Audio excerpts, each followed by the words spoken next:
Chega aí, vamos que vamos entreter. Aqui você tem direito à informação, exatamente o que você ouviu. Manda bala! Vamos! Inscreva no canal, fortalece, edifica a casa. Nós juntos somos mais. A união faz a força, como também faz a diferença. Vamos agora a uma novidade, a um resumo no Código de Processo Penal Brasileiro. Sobre o que, cara? Sobre reabilitação criminal. Já pensou nessa hipótese de reabilitação criminal? Esta eficácia ou ineficácia, por exemplo, desse Instituto de Reabilitação Criminal. Entretanto, essa matéria vai tratar desde o momento do surgimento da vida em comunidade. Por exemplo, aqueles que praticam atos ilegais, que atentam contra os direitos de outras pessoas. Foi com o intuito de evitar o quê? A punição arbitrária ou desproporcional ou a vingança privada. Que os legisladores começaram a regular as sanções a serem aplicadas. Entretanto, nobres senhores, chamado de teoria mista, com o passar do tempo, chegou à conclusão de que a sanção penal teria, em sua essência, a finalidade de punir e também de prevenir a reiteração dessas condutas criminosas, tanto por parte do condenado quanto pelos demais cidadãos. O Brasil adota a teoria da tríplice finalidade da pena, na qual impera o entendimento de que a sanção penal deverá concomitantemente prevenir, retribuir, ressocializar o apenado, em observância aos princípios constitucionais da legalidade e da dignidade da pessoa humana. Entretanto, ocorre que não basta capacitá-lo, é preciso ainda proporcionar-lhes o direito de não serem taxados como ex-presidiários. Não é tarefa muito fácil para o Estado, já que é evidente que o preconceito vai imperar daqueles que não acreditam que tais pessoas não são merecedoras de sua confiança. Foi a reabilitação prevista no artigo 93 do Código Penal Brasileiro, vai dizer, a qual determina que tanto registros do processo penal quanto da condenação deverão permanecer em sigilo. Em razão de ser um tema de grande relevância jurídico-social, vai ser pertinente algumas considerações. Norteia esse tema sobre a reabilitação penal. Quais sejam os seus requisitos, qual seja aí os seus objetivos, o seu caráter em si. Os doutrinadores vão dizer aí que nessas nuances de tal instituto encontrará o respaldo suficiente para fundamentar o seu juízo de valor acerca desse tema. A finalidade, então, da pena, que compete às normas penais o dever de tipificar, de punir, até mesmo aquelas que não estão ainda tipificadas, são outras atípicas. A essência a uma prática antijurídica ilícita e culpável, aplicada àquele que praticou uma conduta tipificada na norma penal. Entretanto, senhores, esse assunto de relevância, os principais argumentos de teorias que vão definir com exatidão a finalidade primordial da pena imposta aos sentenciados. Entretanto, as grandes teorias doutrinariamente defendidas são a teoria absoluta, a teoria relativa e a teoria mista. A teoria absoluta, também denominada de retributiva, está pautada na tese de que a pena tem como finalidade única e exclusiva a aplicação de uma pena, de uma punição ao delinquente. Entretanto, senhores, na teoria absoluta a pena teria um fim em si mesmo, que nada é mais do que um mal aplicado ao condenado pelo mal que ele causou aos demais. Por seu turno, afirma que essa teoria representa a busca pela justiça, já que a punição é aplicada porque o agente cometeu o delito, ou seja, é uma consequência da conduta do agente, é um mal justo oposto ao mal injusto do crime. Para a teoria absoluta ou retributiva, a pena não tem outro objetivo que não seja o de punir o condenado com o mal, que lhe cause um prejuízo tão ruim quanto o por ele praticado, capaz de lhe fazer compreender que a sanção a ele imposta é uma resposta direta à sua conduta ilícita. A teoria relativa ou preventiva, por sua vez, é totalmente contrária à anteriormente discriminada. Entretanto, senhores, o clássico doutrinador defensor da teoria relativa leciona que o objetivo da pena é prevenir o cometimento de novos delitos, já que a pena causa um contra-estímulo à prática ilícita. Para os adeptos dessa teoria, a pena visa evitar que os indivíduos que tenham praticado algum crime ou almejem praticá-lo desistam de tal prática, sejam desestimulados em razão da sanção penal. A terceira e última teoria, que versa sobre a finalidade da pena, é chamada o quê? De teoria mista ou unificadora, que recebeu esse nome justamente porque ela nada mais do que uma junção das outras duas teorias. Desse posicionamento tem o que a dupla função de punir o criminoso e de prevenir a prática de outros delitos, sendo que um desses objetivos não exclui o outro, sim o completo.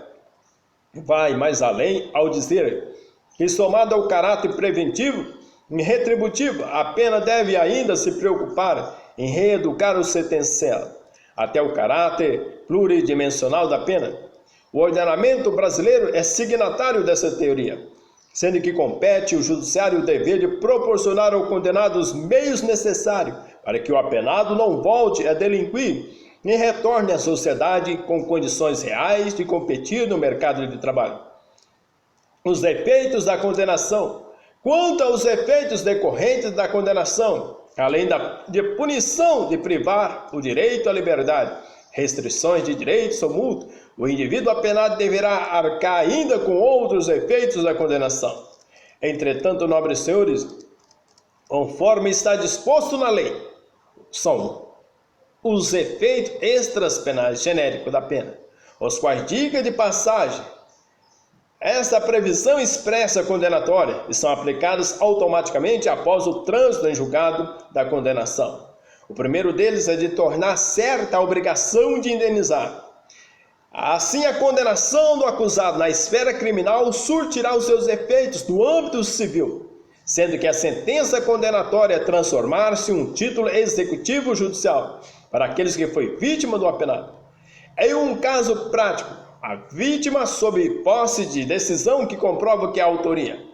Entretanto, a perda de um bem em benefício da união, de instrumentos do crime, aqui entendido aquele cuja fabricação ou uso constitui ilícito penal, ou dos produtos de crime, que pode ser qualquer bem que seja comprovadamente adquirido em razão do ilícito.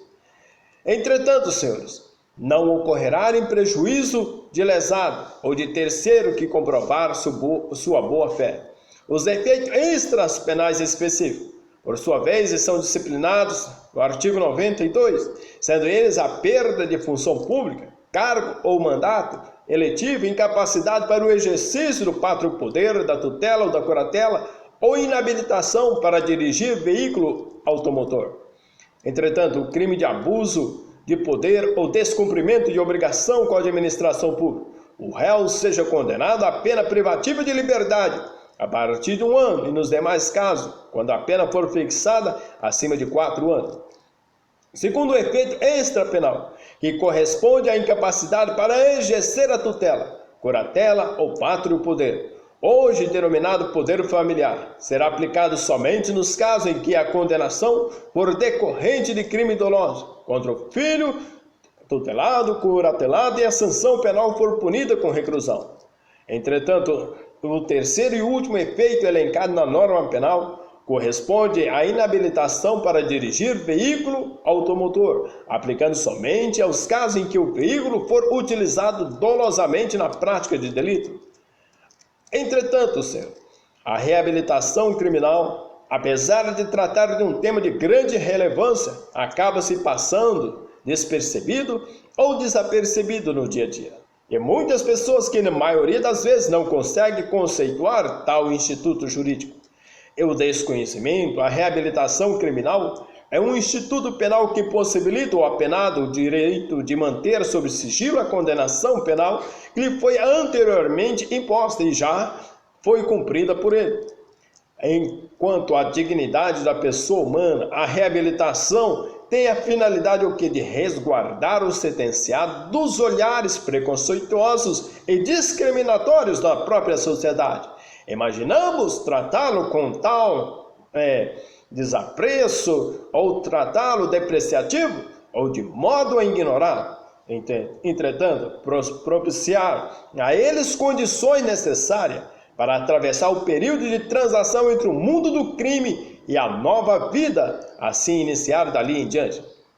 Aqueles que adequarem as condições previstas em lei poderão fazer jus a tal benefício, que ocultará o que a condenação em sua ficha de antecedentes criminais, sendo que somente terão acesso a essas informações o judiciário, os demais autoridades competentes.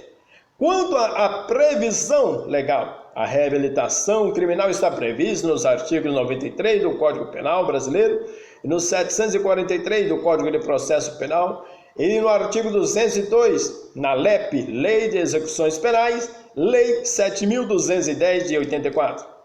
As hipóteses de cabimento para que o reeducando tenha direito a benefício do instituto aqui discriminado, é necessário que ele comprove o que se adequar aos requisitos previstos no artigo 94 do Código Penal.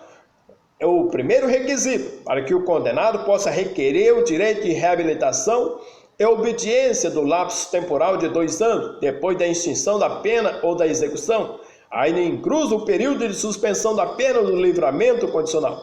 Atualmente discute-se acerca da necessidade desse requisito previsto no artigo 94.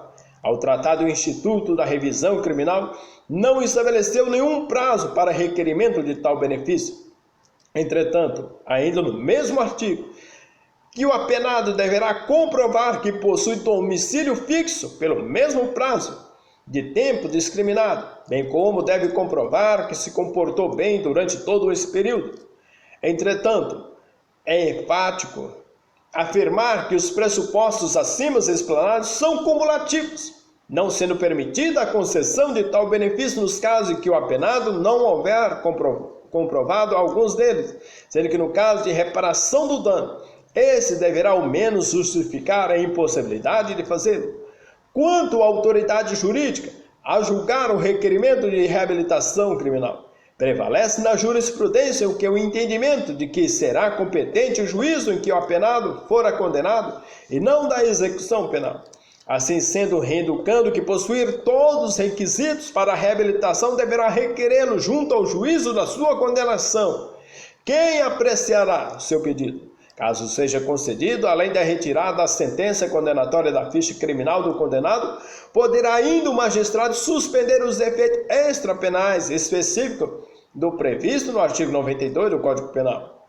Entretanto, a revogação, uma vez concedido o direito de reabilitação criminal, será afastado da ficha criminal do apenado seus antecedentes e contém informações acerca da sentença condenatória anteriormente cumprida. Resta saber, seja de ofício pelo juiz, ou requerimento de quem? O CAR, o Ministério Público, voltando o apenado ao estado ante, perdendo todas as benesses conquistas durante a reabilitação criminal.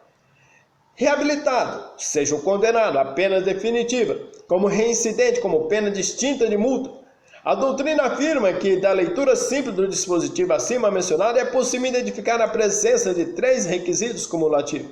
O primeiro deles é a condenação definitiva, o que significa dizer que a denúncia de nossa prática criminal, não é passível de justificar a revogação do benefício. Além da condenação transitada no julgado, esta deverá ainda ser privativa de liberdade, partindo da premissa de que o condenado reincidente não faz jus à substituição por pena restritiva de direito. Em terceiro lugar, é essencial que a reabilitação esteja dentro do lapso temporal da reincidência, e segundo a lei é de 5 anos após o trânsito em julgado da primeira condenação.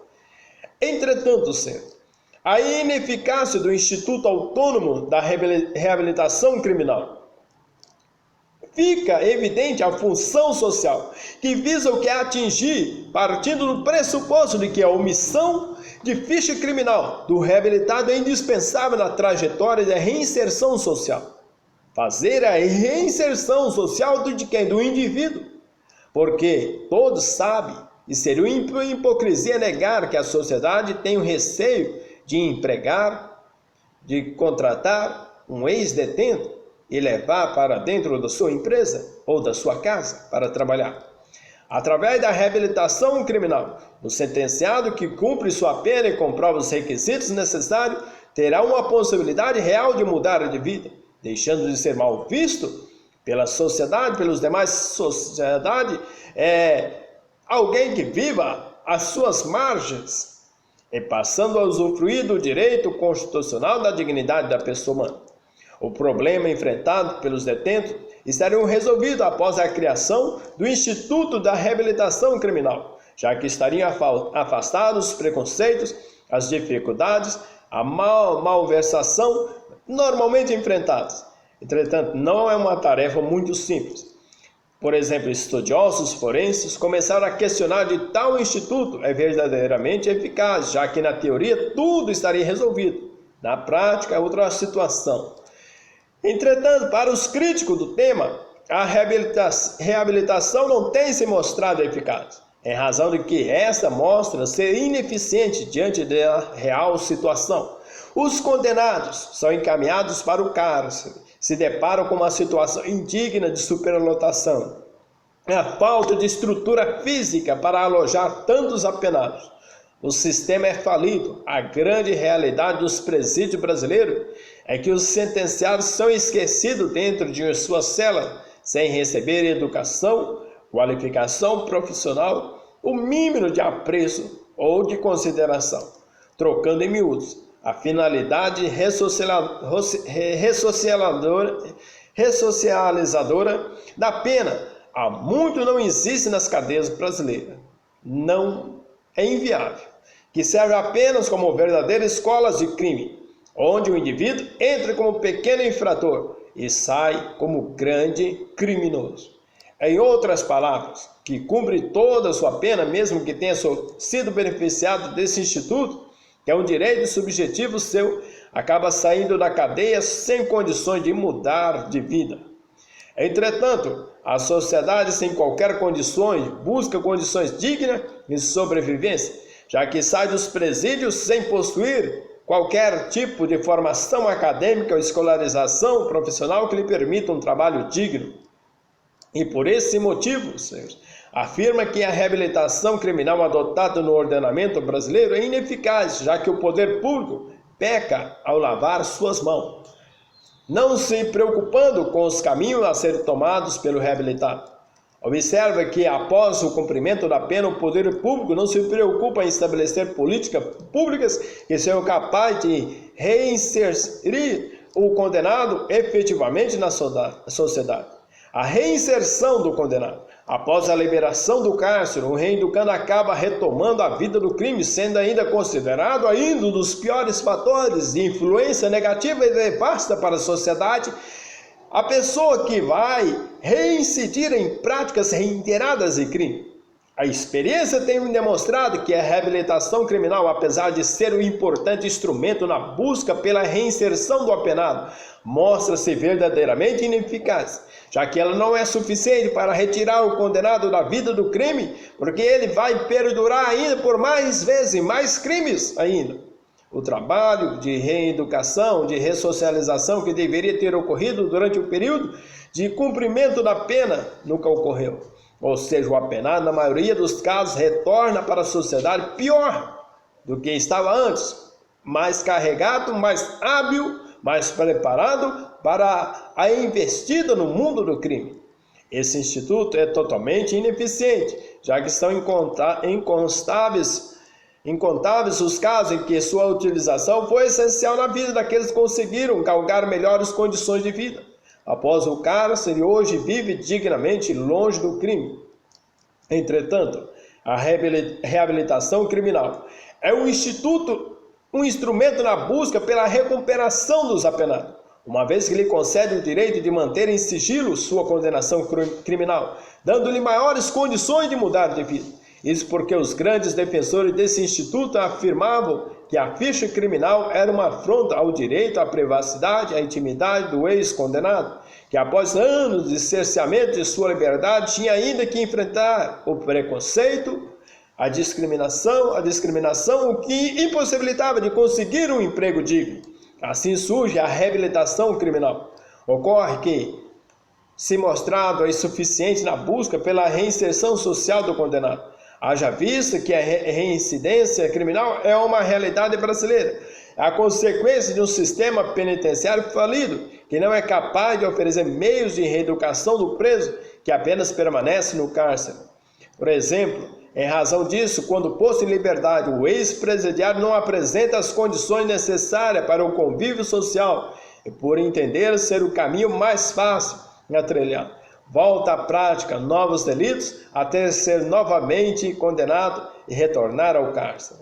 Em vista, senhores, tais argumentos apresentados, chega-se à conclusão de que não se pode menosprezar a finalidade e importância desse instituto. Porém, deve-se o poder público realizar políticas de assistência ao reabilitado que possam somar a reabilitação criminal, de modo que a tornar eficiente a tríplice finalidade da pena e a observância do princípio constitucional da dignidade da pessoa humana.